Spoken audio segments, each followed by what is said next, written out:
Excavation Profits Podcast by Excavation Marketing Pros. Interviews with successful excavation and septic business owners, revealing how they market and grow their business in today's economy. Hear directly from the most successful leaders in your business and discover what they're doing to keep their phone ringing, equipment running, and businesses booming. Now your host, Scott Andreessen. All righty.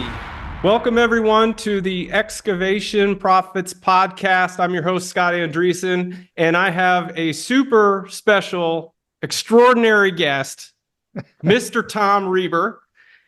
Tom, I'll announce you as best I know how, speaker, podcaster, business coach, founder of the Contractor Fight, HGTV host, and I want to say fine lover of tequila. I read that somewhere. Have I missed the mark, or is that pretty close? There you go. You nailed it, man. I appreciate it. Thanks for having me.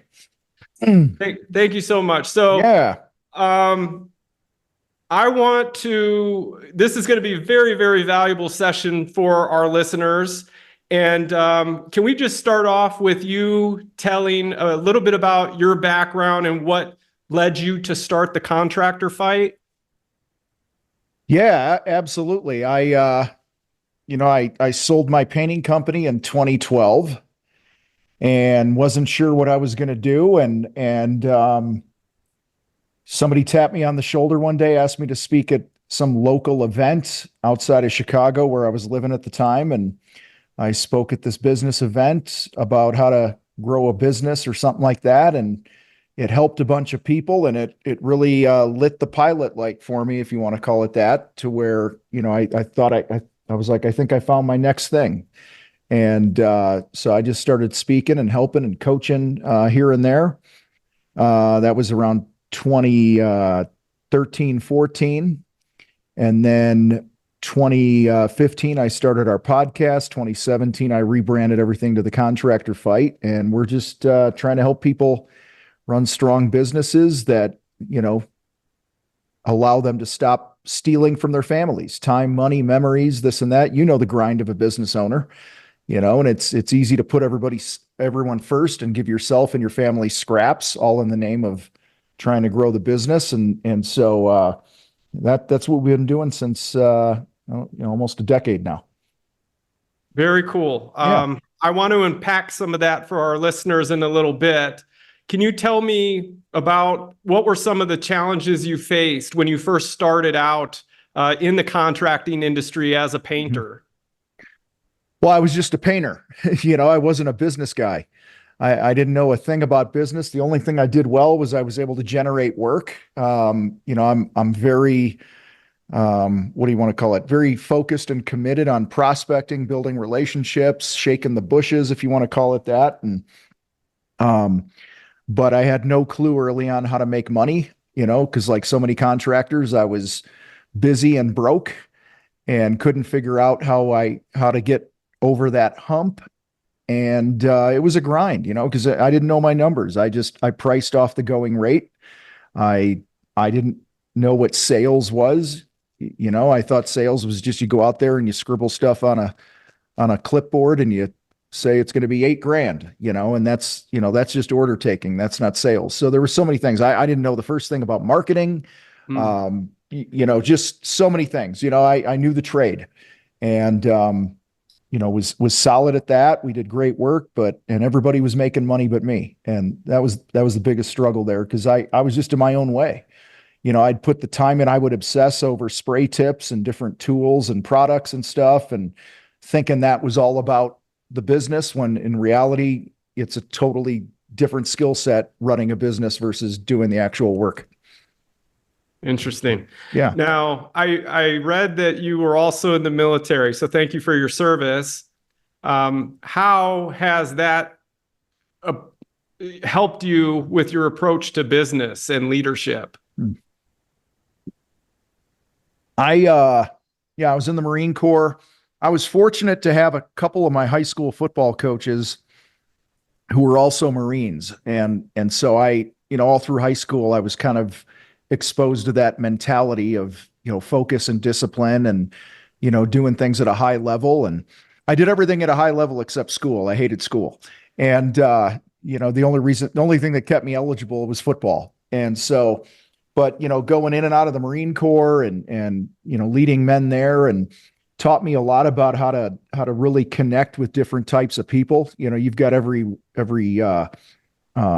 different race and different backgrounds and economic status. And, there's a lot of juggling of personalities and getting to know people. And that really served me, I think, pretty well in what I do now and, what I did with our painting businesses. And, that, and I would say just having being able to identify a clear target.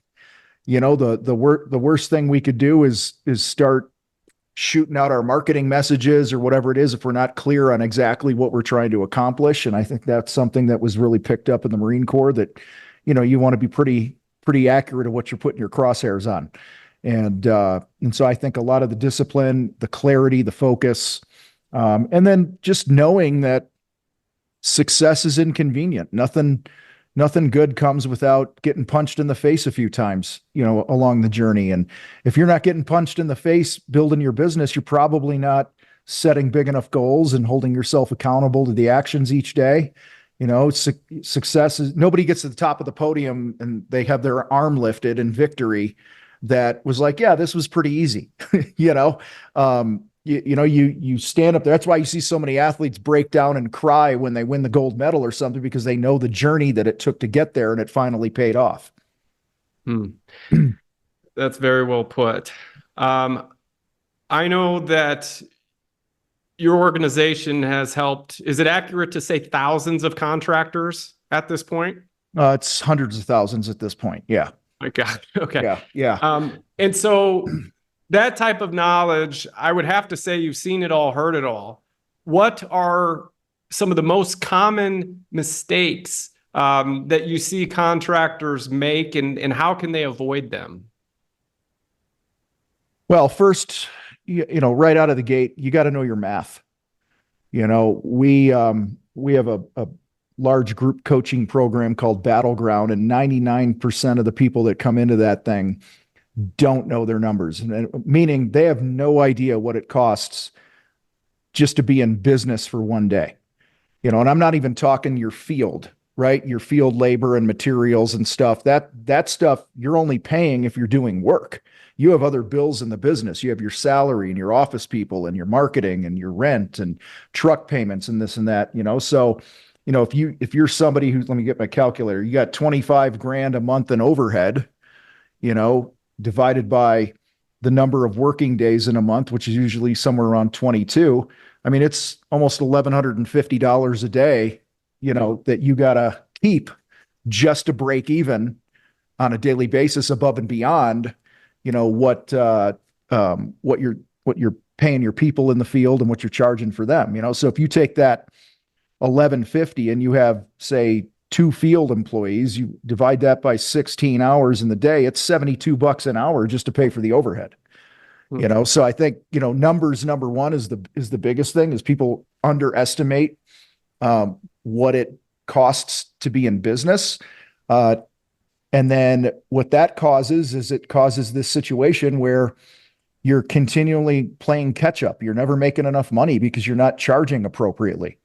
And so I think number one, you gotta have confidence in your numbers. Number two, you really have to learn how to connect with people in the sales process. Like I alluded to earlier, most contractors go out and they just, they go technical on people. Like, oh, what do you want to do to this side of the hill or whatever, and you go technical, but you're not really digging into what we call the motive of why somebody wants to do the thing. Whatever the thing may be, there's always a deeper emotional reason. And when you can tap into that, it's game over in the sales process, because you're going to show up and communicate and connect with them in a way that your competitors never will.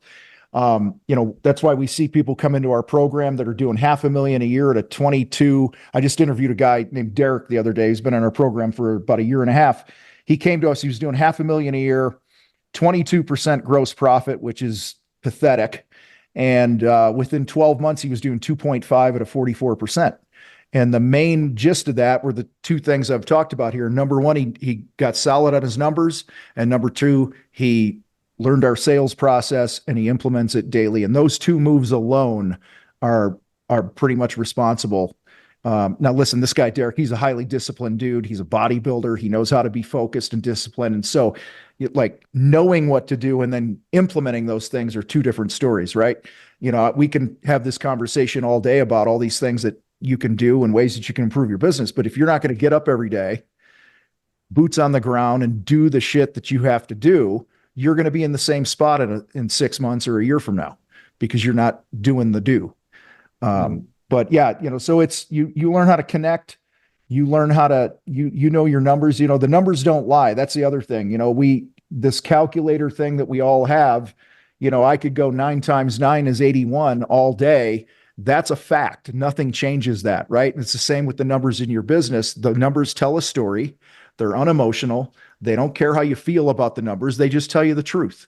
There's no opinion there. And so, we always encourage people that, start job costing the projects that you're doing, compare your estimated times versus your actual times of doing the projects and the materials or whatever supplies you had to get.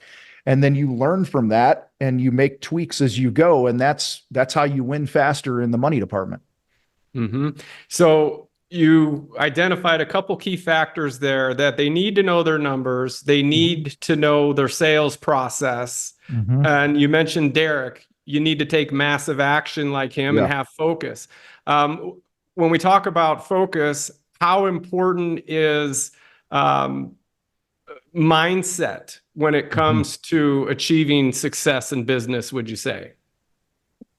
I've said for years that I believe 90% or so of success in business is literally what happens between your ears. And the rest is math and marketing and your messaging and stuff. So, if you don't get squared away with the 6 inches of real estate between your ears, you're going to have a hard time winning, because it's you're surrounded by contractors that don't know their numbers and they make every excuse under the sun about, these are good people. They're working hard. I'm not taking it, but they're like, well, you can't charge that because of the illegals. You can't charge that because of my industry or my town that I live in and all this other BS. And that's what it is. It's BS. You have to learn to reframe these things and tell yourself a different story, because we always get more of what we focus on. All right. So for instance, many contractors right now are like, oh, I can't find any good people to work. Nobody wants to work. Everybody's lazy, blah, blah, blah. I've been hearing that for years, when the truth is, if you pull back and learn to reframe that and flip it and go, you know what, up until now, I've struggled finding the right people for the team. That's a fact, right? The people I've talked to haven't been a good fit for the team. They haven't lasted for whatever reason. But I'm excited to see who's coming next. I'm excited because I know in this town of 500,000 people that I live in, I know there's at least 3 or 4 people that would love to work for my company. So you flipped it, you reframed it. Now your focus is on that. Our reticular activating system in our brain, the RAS, is designed to show us evidence of what we focus on. And so we have all these thoughts every day. Most of our thoughts are subconscious, right? Mm-hmm. And I almost said unconscious, but you got these subconscious thoughts that we're just programmed with through our life. It could be things like, oh, if you make a lot of money, you must have stole it from somebody or ripped your customers off, right? I just want to give a fair price to my customers. You program, from your upbringing, the people you hang with, your worldview, your life history, all those things tell you stories every day. And you need to learn to take control of that self-talk and flip it so that it serves you. And speaking of mindset, a lot of people focus on their problems. I have problems. I've got a shit ton of problems in the businesses that I run right now, just like you do, just like anybody listening to this. All right. The difference is I've learned to focus more on my goals and what I want and where I'm going than on my problems, because if you focus more on your problems and what you don't have, you're going to get more of that. Yeah, that's so true. Now, when you just mentioned goals, so what role does goal setting play in personal and professional development, would you say? It's everything. We have to know where we're going. Like I said earlier, listen, when you start the business, when I first started my very first painting business, my goal was to feed my family, right? That's it. I had no sales goals. I had no marketing goals, none of these other things. I didn't know what gross profit was. I really didn't know a thing. It's crazy how ignorant I was, but I was fanatical about feeding my family. And so I was focused on that every day. And what did I get? I fed my family. So I always encourage people, like, really look at this business thing that you're building and go, how do I want it to serve me? What do I want it to look like? What people do I need to put in place to help me get there?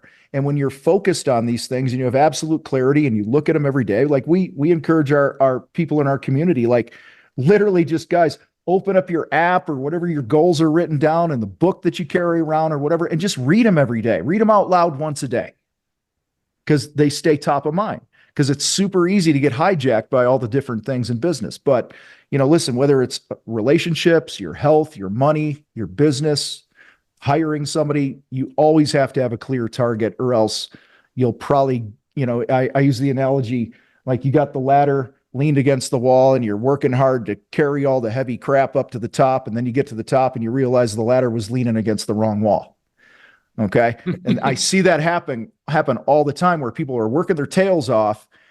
And then when they get where they think they wanted to go, they're really not where they wanted to be, because they never got that absolute clarity of the goal of what they want their life to look like. How do they want to spend their time? What days do they want to take off a year? How much money do they want in their bank account? Every bit of these things in business that we're talking about here, they're all achievable. And all you got to do is get clear on it, get focused, reverse engineer the steps, and then be disciplined each and every day. And that leads me to the last point on goals here. Most people don't reach their goals. Every year, New Year's resolutions come and people are going to do this through the year, and I'm going to do this and I'm going to do this. And by February or March, like 90% of the people have tapped out, right? They lost focus. They're not doing the thing anymore. And that's because they're looking at the big goal, but they're not focused on the things that are going to get them to the goal. I call that winning the moments. Every day, say I want to lose weight. Okay. If I want to lose 20 pounds, every day I'm going to be faced with these micro decisions along the way through the day. Eat the donut or eat the apple. Go for a walk or turn on Netflix, right? It's hit the snooze or get up when I said I was going to get up. And every time that you win one of these micro moments throughout your day, you're compounding toward your success. And every time that you don't, you compound away from your success. So if you want to go big, there's a saying, if you want to go big, go small, right? You want to achieve great things, work on those small, seemingly insignificant things each and every day and be consistent. I like that. That makes a lot of sense. And it's like basically the sum of your life adds up to the decisions you make. Is 100%. How do you balance the demands of running a business with personal life and that self-care? Yeah. Well, we have a framework. And let me say this: on the home front, family, spouses, those types of things, relationships, you can't expect the people under your roof to read your mind, right? You have to communicate. So if you're going into a really busy period of time in your business, like right now, we got about 72 days until our big event in Denver called Mile High Profit Summit. And we are like fanatically all hands on deck right now doing that, right? And so my wife knows, she knows that, it's showtime at this point. Like, I'm grinding and I'm crazy, but I communicate, hey babe, the next couple of weeks, I'm going to be really nuts with this, and this, and this. Let's go ahead and plan some of our walks, our date nights, and some of those things. So let's get them on the calendar so you don't get my scraps. And that goes back to our framework. We call it strong you, strong home, strong business. If you drop a rock in the water, where the rock hits, that's a strong you. So when you're planning your days right now, you guys, you want to make sure that you're getting the oxygen that you need personally. That could be sleep, working out, reading, feeding your brain, whatever it is, going for a walk, getting in nature. I don't care what it is. You do you. Take care of you. Then the next ring out that ripples out from that rock is your is strong home. Okay. That's why I talked earlier, like, I make it a point every day that the queen and I, that's what I call my wife, we call her the queen. All right. Mm-hmm. We have time. We have some sort of a date every day. We have our time every day. It could be 5 minutes. It could be 5 hours. It doesn't matter. The point is that it gets scheduled first and we don't blow it off. And then after that, then I fill in with the business stuff.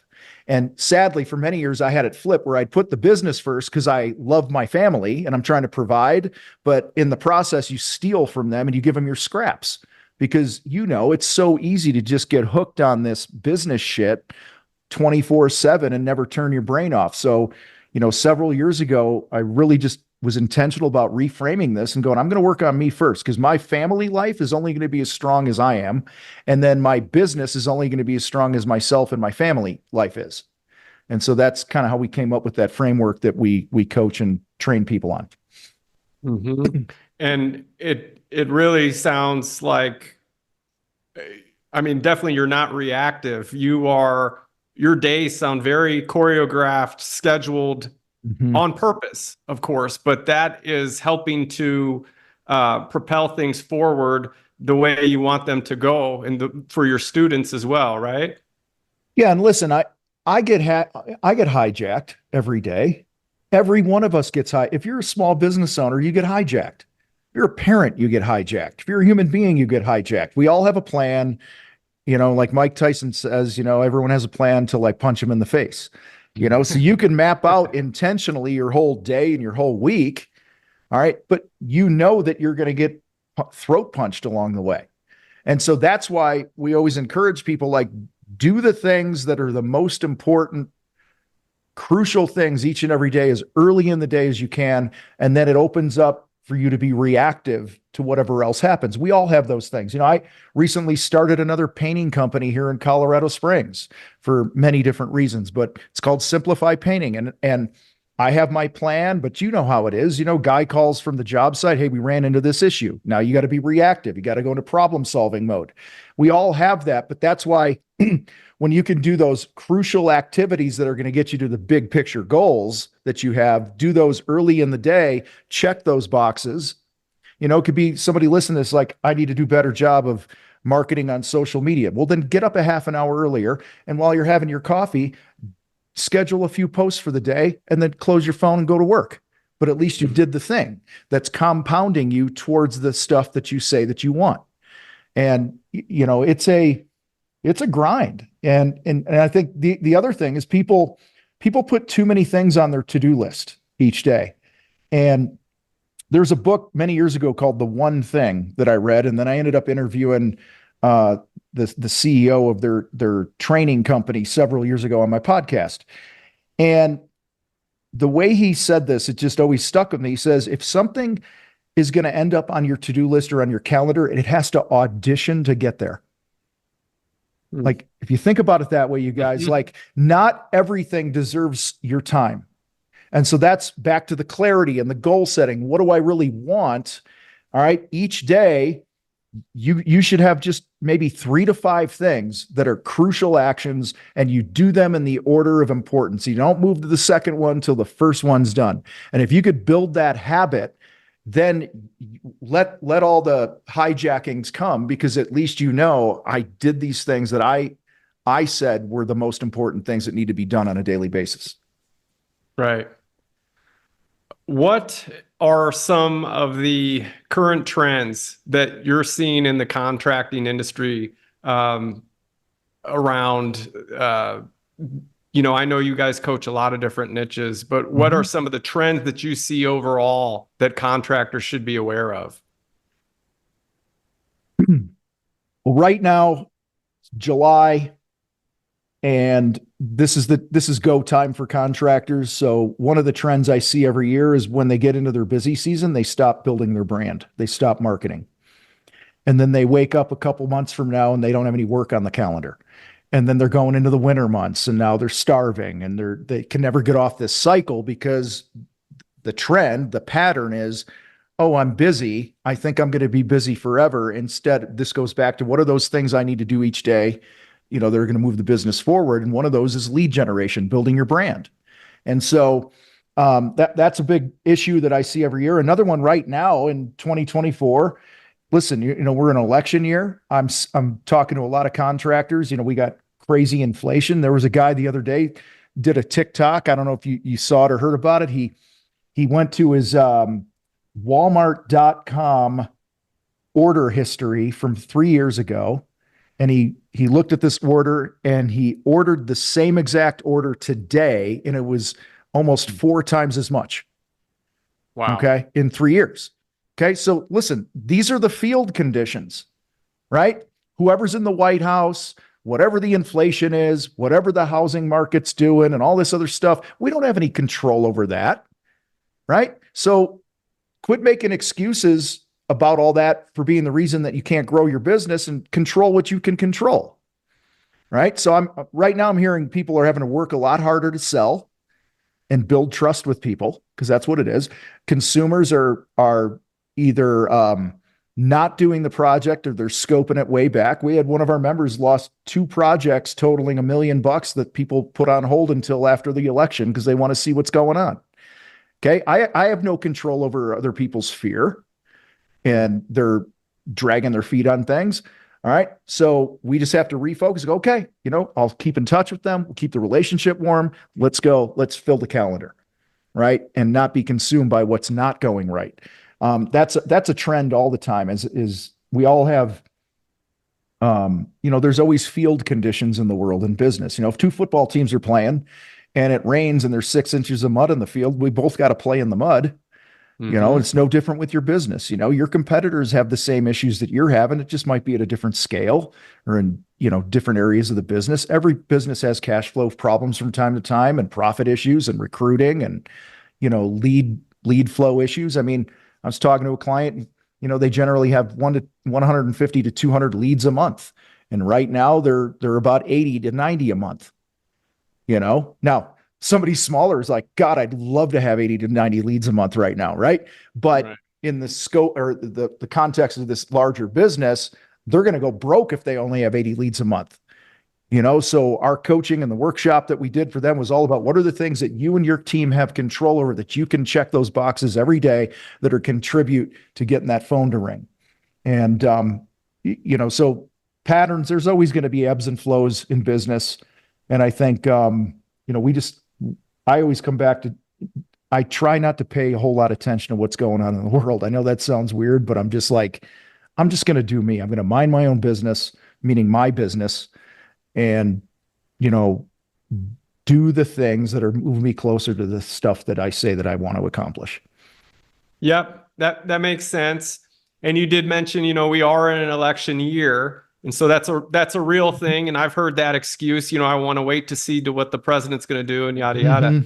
Mm-hmm. How do you see the future of the contractor industry evolving, and what can contractors do to stay ahead? Well, we're not going anywhere. Number one, last I checked, AI can't do a lot of the things that we do in the trades, right? And their technology is always going to be a thing, but there's always going to be a need for contractors, the men and women in the trades doing the stuff that we do. So I truly believe that those companies that get really aggressive with building their brand, investing in their marketing, training their people, be the type of company that is attractive to other people, whether it's a client or a potential employee. Okay. If we could be more, and that's why we talk so much about money and building relationships and having strong marriages. I mean, our event, your spouse comes half price because we want your spouse in the room. Okay. Because we're so family focused, that focus on your family, love up on them. Don't give them your scraps. Make the tweaks that you need to make in your business to make as much money as possible. Okay. Making money is not a bad thing. It's the rules of the world. We need money. Life's easier when you have money. It's that simple. And so, when you're fanatical about those things, you're uncommon, because in a year like this, in a season like this, in business and in life, most contractors are taking their foot off the gas. They're falling prey to those fears and, oh, nobody's spending money. And this people are always spending money. There's always somebody out there that'll pay you, what you need to make to do the project that you're going to do. You just got to be on the attack. And, during the last recession, my old company that I had outside of Chicago, we stepped on the gas with everything during that period. And we were actually more profitable. We did less revenue, but we were more profitable because we were stepping on the gas when most people were taking their foot off the gas and waiting to see what's going to happen.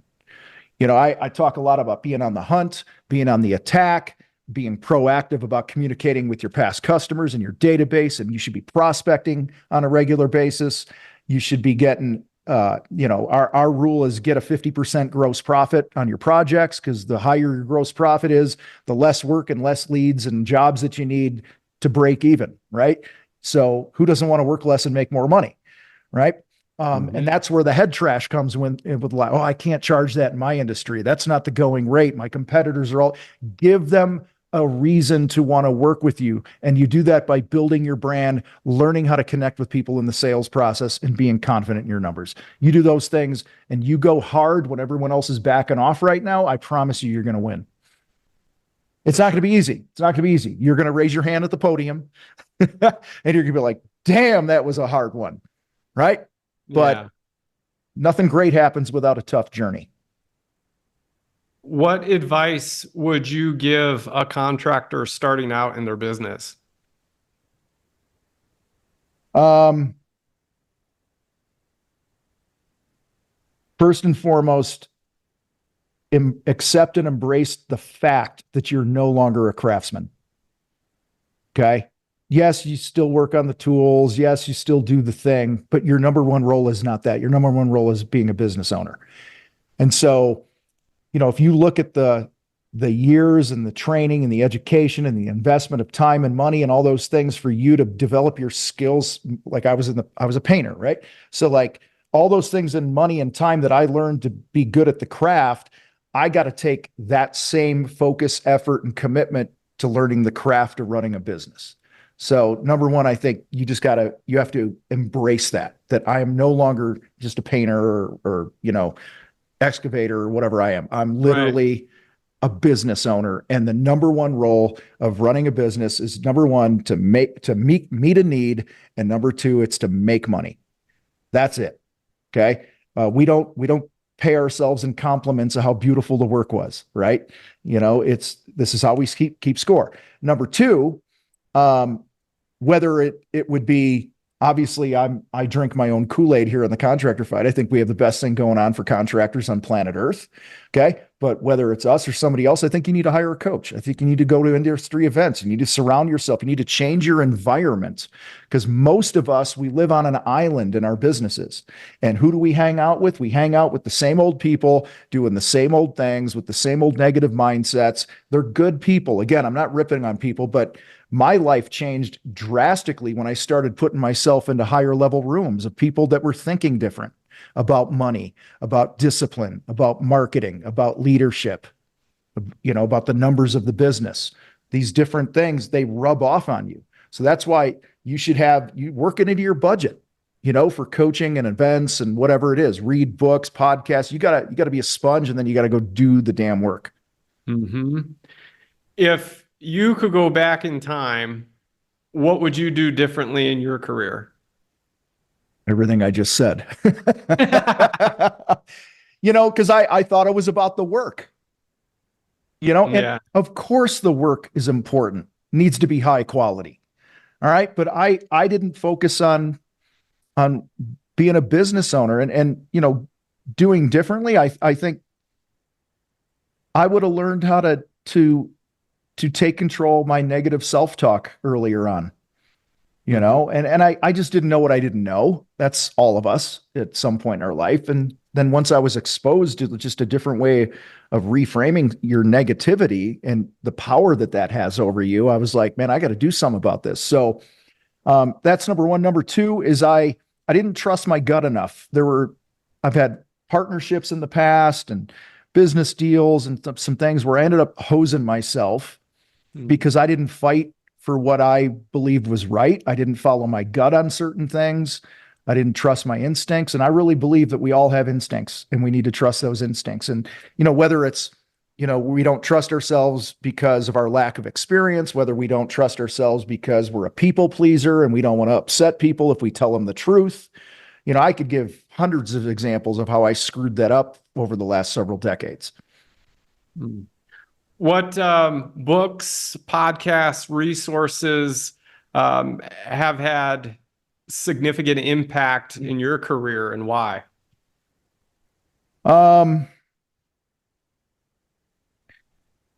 Every time somebody asks me about a book, I'm caught off guard because there's so many. I read I know that's a tough one. I read like a book a week, So right now I'm rereading Relentless by Tim Grover.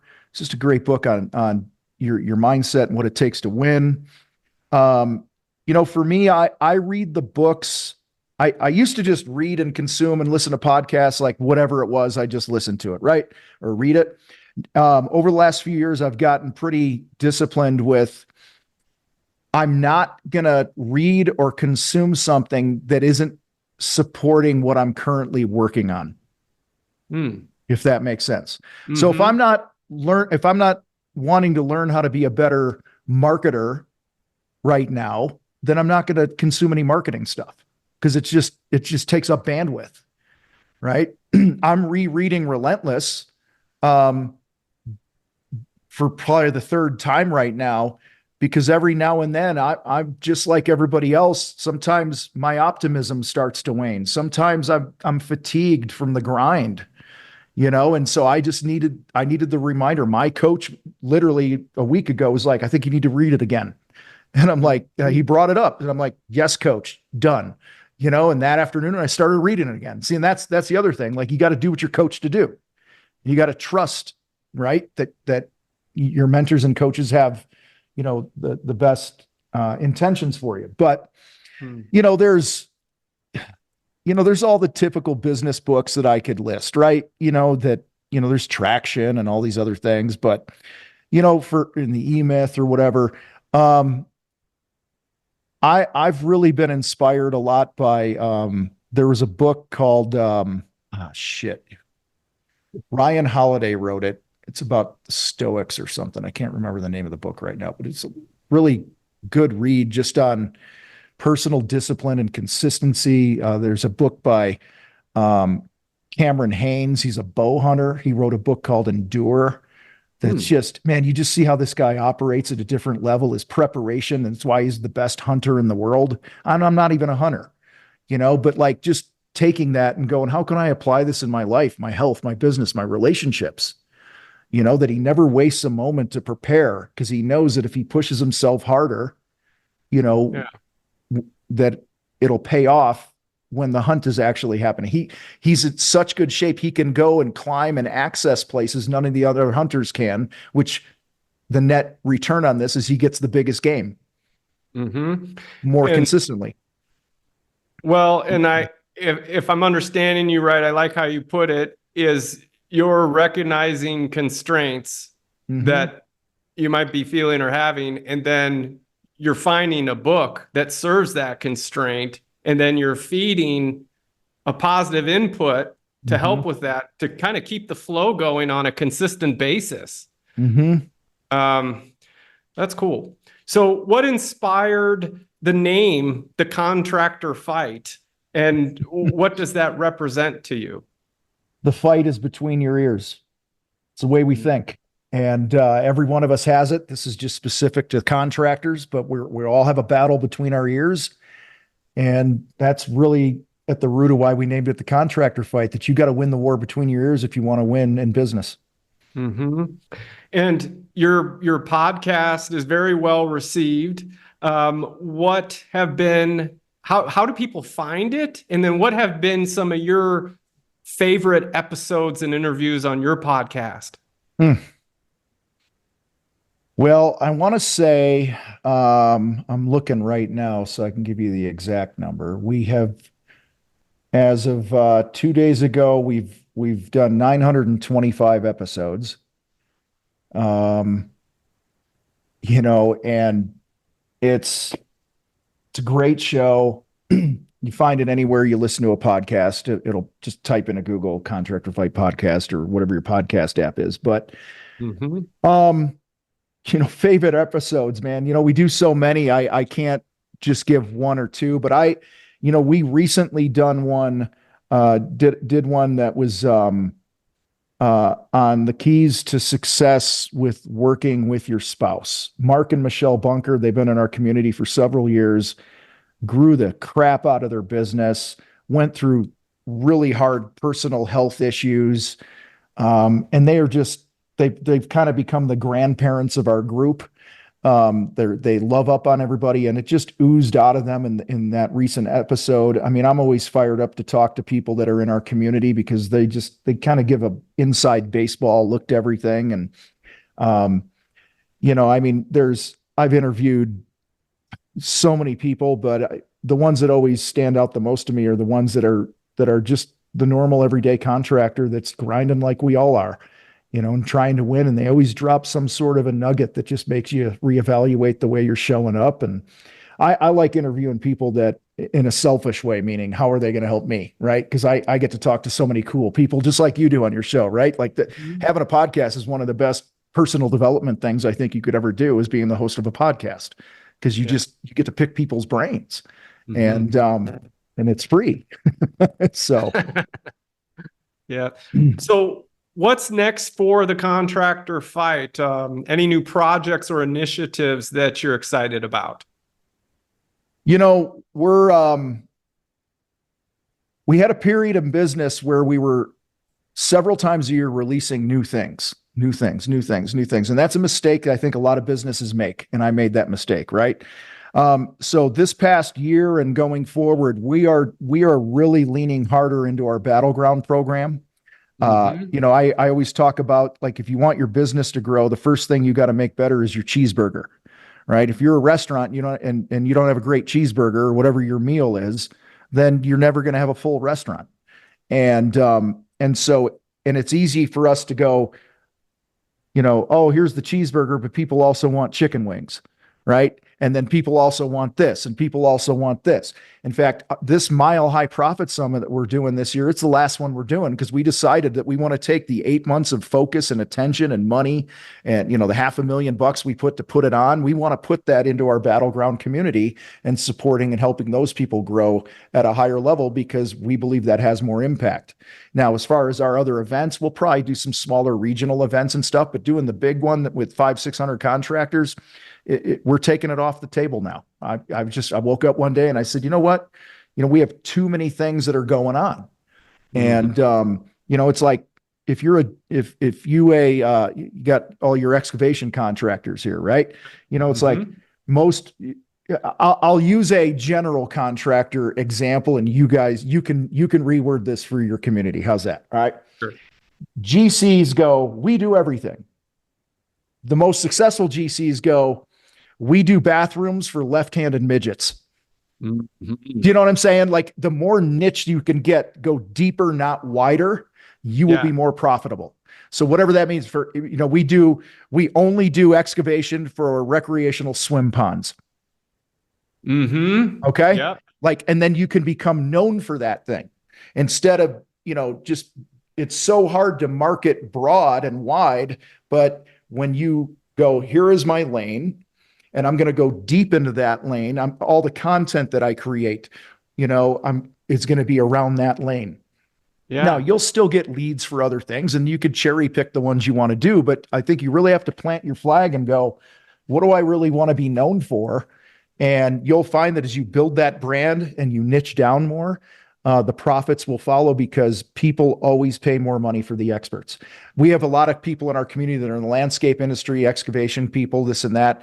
And, I'll tell you hands down, the guys that just do like koi ponds make more money than the typical landscaper.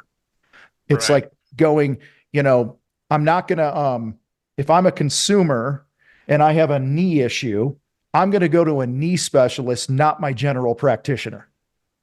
So I always encourage people, try to be that specialist. Yep. And I have excavation clients that have been part of the contractor fight, which is one of the reasons I wanted to reach out to you. And they got nothing but good things to say. So it's obviously working. Well, I think and let me cut you off here real quick on this note. You guys that are moving dirt with heavy equipment, you have a gold mine when it comes to content creation, because people watch that stuff. What you guys do is so cool.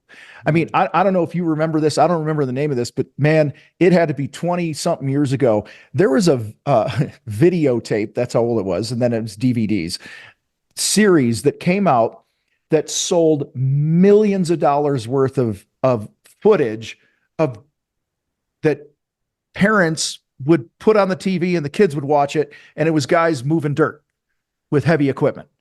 Like right. There's just something cool about that. And I think those you that run your own businesses, if you're not creating a lot of content, explaining what's going on, give us a tour of what's going to happen on the project and why you did something a certain way. Your cool factor is going to go up because what you guys do is so unique. It's so different. And so I just want to encourage everybody, like, build your brand and tell those stories of every project you're on. You should have a video guy out there. Okay. And I don't care if it's a kid with a damn iPhone. All right. It doesn't have to be highly produced and stuff, but I just think keep showing up in people's feeds, doing cool stuff. You'll get more eyeballs on you and it will build your brand. So true. So listen, guys, that was a super hot tip because the most successful excavation business owners I know, they do have a video guy following them around, doing the drone shots, doing all that. So yeah, awesome. Tom, I truly appreciate it. This was awesome. Wealth of information here. And thank you for giving so much. Thank you for your time and appreciate it. Very Scott, cool. I appreciate you having me, man. Thank you. Yep, my pleasure. Hey there, excavation pros. If you enjoyed today's podcast, make sure to like and subscribe to our podcast and channel. Leave us your feedback and let us know how we did. And hey, if you're interested in taking your excavation or septic business to the next level online, make sure you visit excavationmarketingpros.com today and take advantage of our free resources and mastermind group for excavation and septic industry professionals.